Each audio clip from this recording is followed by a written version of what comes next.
Pak, apa yang akan kita perbaiki Pak dari program sekarang ini? Yang rezim sekarang ini kan pasti kita anggap banyak kegagalan. Nah, sementara apa kegagalannya dan apa yang akan kita perbaiki nih Pak? Jadi kan dari berbagai titik saya kunjungi sudah saya sampaikan ke masyarakat.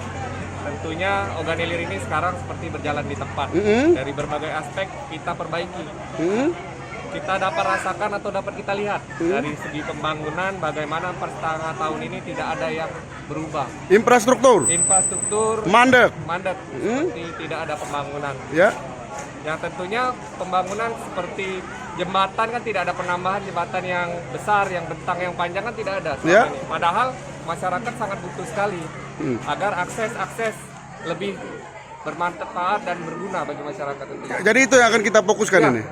Pak, Salah satunya. visi misi kita selama 4 titik tadi belum terdengar apa visi misi yang Ya kalau visi misinya kan kita tadi sudah jelaskan membenahi berbagai aspek dari bidang infrastruktur. Kita tentunya harus mengejar, bukan lagi melangkah, kita harus melompat untuk mengejar kabupaten yang lain. Dan juga dari bidang birokrasi kita dapat lihat bagaimana pemecatan 109 nakes yang sudah dikeluarkan oleh Ombudsman, bahwa dalam pemecatan tersebut ada kesalahan birokrasi yang harusnya tidak terjadi.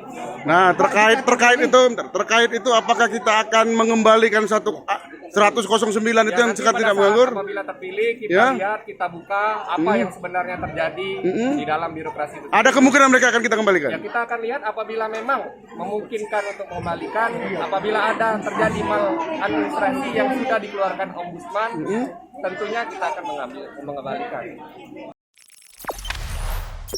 Jangan lupa subscribe, share, komen, dan like ya.